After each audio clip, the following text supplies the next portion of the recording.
Hello, hello, hello, and welcome to February Motivation. I'm Lori Osterberg with Gorgeous Wealth, and one of the things that I decided to do this year was each month provide just a little golden nugget of information each month to help you as you pursue a plant-based diet over the course of the next year. And February is kind of one of those months that's always where you're kind of coming down off of January, the your New Year's resolutions, all the promises and hopes and dreams that you had, and then February rolls around.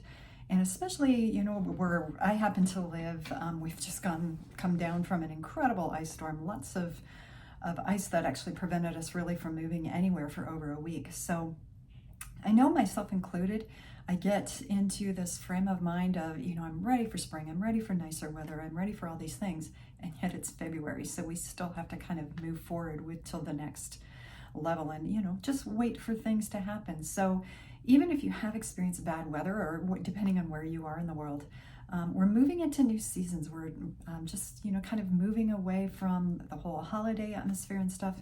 And again, this is one of the most difficult times that I find to stick with resolutions, especially when it comes to food.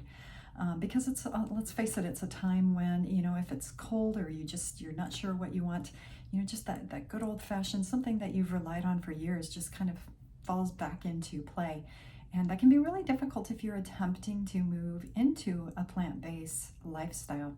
So what I do here is I really focus on acknowledging that struggle and coming up with ways that I can move forward. And a lot of that comes down to rituals. One of the things that I love about, everybody that comes out with a cookbook or a meal plan or anything like that, they tend to focus on, like 50 recipes or 100 recipes or, a meal plan for every day of the week, a 7-day meal plan. And it's a different breakfast, lunch, and dinner, maybe some desserts thrown in. And it's just a constant array of different food items that you have to have. And one of the things that I've always, if I look back at my life, no matter, if I was vegan or vegetarian or plant-based or, even in my early days before I converted to this lifestyle, looking back over my life, I tend to notice that there were especially certain meals that I tended to eat again and again. And I think we forget that, especially as we're moving into something new. With a plant-based, you tend to go, I need something, 7 different dinners a week. I have to cook that. I have to make lunches and, what am I going to do with all this? And it's easy to get caught up in that, especially when you have this recipe book showing you, 100 different meals. And yet what I want you to do is kind of take a look at your own life up to this point and say, how have I lived in the past? Before I moved into 100% plant-based, way back when, I tended to eat cereal on every single day. That morphed and changed over the years, from, I ate things like Chex or, all those kinds of things. Maybe some, that I thought were high quality and good for me foods. And that might have morphed into granolas, another thing that, again, I assumed were better for me. But I tended to eat the same thing every day for breakfast. That's just how I functioned. So for me to say, I'm going to make something different for every breakfast that I have now, it just doesn't make sense. And that's why I've chosen, to do something very nutritious to start my day off with. And that ultimately comes down to a smoothie. And if you've been around any length of time, you'll notice that over on my Substack that I'm now writing, I'm very excited about. I recently posted my 100% that I eat every single day of the week smoothie recipe, what I include in it, how I make it, and some of the things that I look for with that. But the key behind that is, again, I always have eaten the same thing for breakfast. It makes it easy. And it also provides a way to get the nutrition I need into my body quickly. In the morning you tend to, even if for me, someone who works out of my house, I have a home office in my house, I still have routines. I get up and I write for a couple hours before I eat breakfast and go for a walk outside to kind of rejuvenate and get ready for more writing. But that doesn't mean that I want to go down and spend an hour in the kitchen. So with that, smoothies, especially smoothie meals, we tend to get all that kind of stuff ready as we purchase it or on the weekends. We clean and we bag up spinach and kale and other greens like that, put them in the freezer so we can just grab handfuls and throw them into the blender. Same with any leftover produce that we might have, carrots or sweet potatoes or anything like that that we might be including in there. Again, it's all chopped and ready to go so that we can just take handfuls and dump them into the blender. It makes it very easy, and again, just very nutritious, because in just a few minutes time we can have smoothies ready to go and be off and running on our day. So again, I would highly recommend that if you are feeling stuck right about now, maybe your resolutions, you've kind of thrown them to the wayside a couple days or something like that, is not give up. Just reevaluate your approach to them. And again, ultimately, it all comes down to habits. And it's working on what works for you. And if you're getting stuck on certain areas, you're so confused because you have different recipes flying at you from every different direction, just take a step back and say, how have I always eaten and what works for me? And whatever it is, whatever has worked for you, try and incorporate that into your specific lifestyle. It just makes things a lot easier, and it gives you a direction for things to move forward too. Keep it simple. Some of the other things that I like to do and that I think are working really well right now too is focus on the stuff that you like. For me, I know of a few years back, one of the things, before I went fully vegan and into the plant-based world, I loved P.F. Chang's lettuce wraps. I thought they were really good. The vegetarian ones had tofu in them and everything. So I worked through trying to find recipes online that mirrored that matched that as much as I possibly could.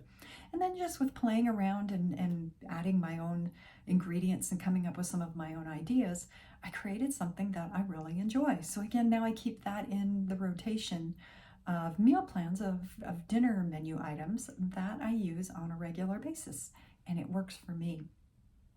We don't need these horrendous 100 different meal plans so that you have a different meal every single day of the week or month or year. What you ultimately need is things that resonate with you and things that work for your lifestyle. Maybe you love soups and chilies and things like that. Then find a handful of recipes that work well for you. And once you get really good at them, the other thing that I find is I tend to learn how to incorporate different foods into those recipes, like chili. I've also working on my chili recipe that I will be including on Substack here soon, because that really is a mainstay in my own diet.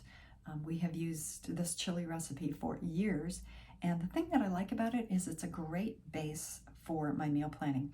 So we tend to do a chili recipe on, say, like a Sunday or Monday, because it works great for meal planning throughout the week. And I typically make, a huge batch of chili so that we can utilize that for lunches throughout the week. But the other good thing about chili is if I have something else that isn't necessarily in the recipe, or maybe I want to, switch things up a little bit, instead of including a certain type of bean, maybe I incorporate something else into it. Or, maybe I have a bunch of peppers or carrots or something like that left over, then I can dump those in there too. It's very flexible in that I can add different things, and it's only going to increase the quality of the meal itself. So I get really good at that one core recipe that I have, and then I just have fun with it, because in a lot of cases, that's what it comes down to. This isn't about, changing your entire life and just, having recipes and all kinds of stuff all over the place. It's coming down to core items that you are going to use in your life, that you're going to have available to you, tools that you're going to rely on a regular basis. And I think that's why I have really come to appreciate the Cookbook Club, which I started last year, because what this is doing is giving you good, solid cookbooks that you can rely on, that are high quality, that provide, just really good plant-based meals and recipe ideas. And it's something that if you build up your toolbox, again, you can just kind of slip one off the shelf and know that you're going to have a high quality guide that you can look through, use, and just kind of utilize throughout the week. And especially when you get to the point where, I'm just tired, I don't know what to do or what kind of meal to make, this gives you something that you can pull off the shelf and go to right away. And if you have experience with it, you'll know what kind of results you're going to have. Now, what I commonly do with all my cookbooks is I am like a sticker or a post-it note freak around my house. I have those everywhere, and for good reason, because when I find a recipe that I like, I stick it in the book, and that way there's a mark that I can go back to. I go back to my favorites time and time again. And the reason that you own cookbooks is so that you can write in the margins. Sometimes ingredients don't work for you, or you make substitutions, or you come up with other ideas. Maybe you like more salt and pepper than what they suggest, or common for me, if someone uses a spice like paprika or oregano and they use a small amount, like a half a teaspoon or something, cross that out, and I tend to move it up very rapidly because I like spice. I like having a lot more flavor in my meals. So I'll change things up and, just kind of utilize what they say as my guideline and then move it up from there. So that's what I found very fun and really has enhanced the way that I approach plant-based cooking, is to rely on the tools from other people. Because there are so many great chefs out there, great cookbook authors out there that have created some very dynamic meals and recipes and just advice in general. I think you'll find that quite a bit more with a plant-based or a vegan or vegetarian cookbook, and that the author is also kind of exuding their advice and some of the things that they found in this journey, because very few of us have started out life as a vegan or as a plant-based eater. This is something that has happened, over years or possibly even decades. When my father died almost 30 years ago, again, I had no idea this path, this journey that I would be on for close to 30 years now. But it's something that has morphed and changed, and I have learned so much along the way. And all of that is advice that I provide in everything that I write. And I know cookbook authors do that too, because again, very few of them start out their journey that way. It's a journey, and they've learned along the way, and that's what they like to incorporate into their cookbooks. So I really value that information. And with that, I want to give you February's cookbook for the Cookbook Club. This particular cookbook I am very excited about. I'll be reading this for probably weeks or even months yet. Something I will definitely be referring to, for a very long time. Several years ago, I ran across online a very health conscious, into increasing regenerative farming, things like that.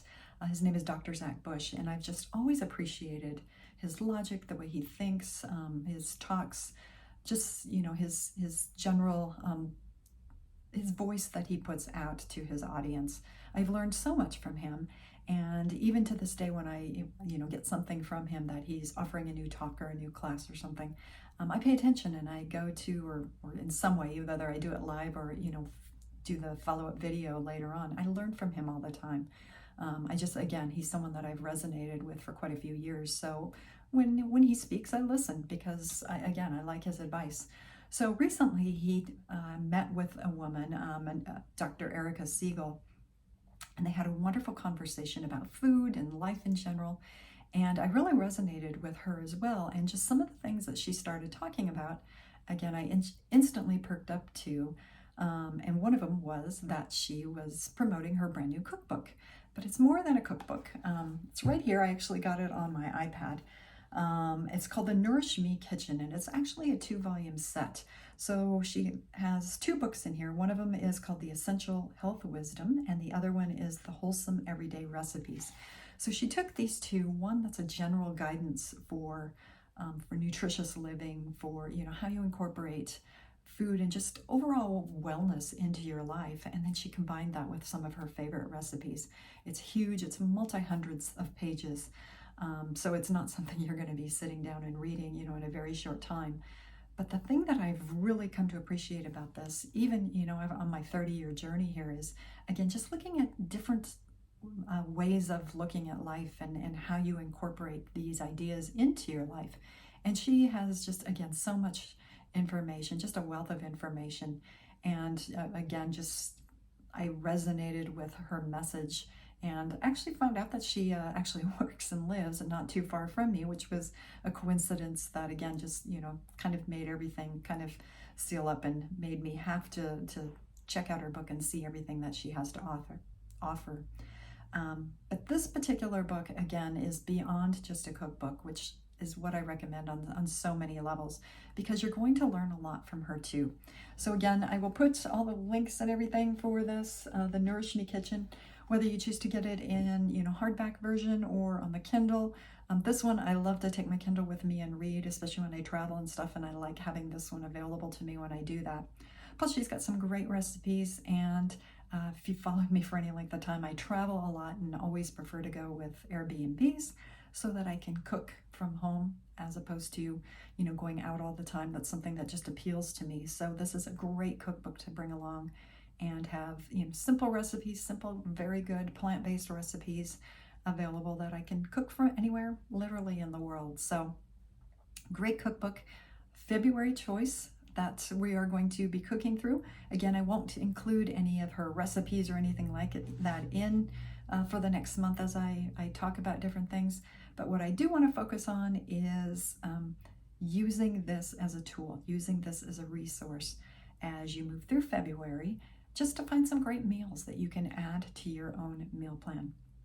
So if you have any questions or any comments, I'd love to hear from you. Enjoy your February, and we'll see you next month.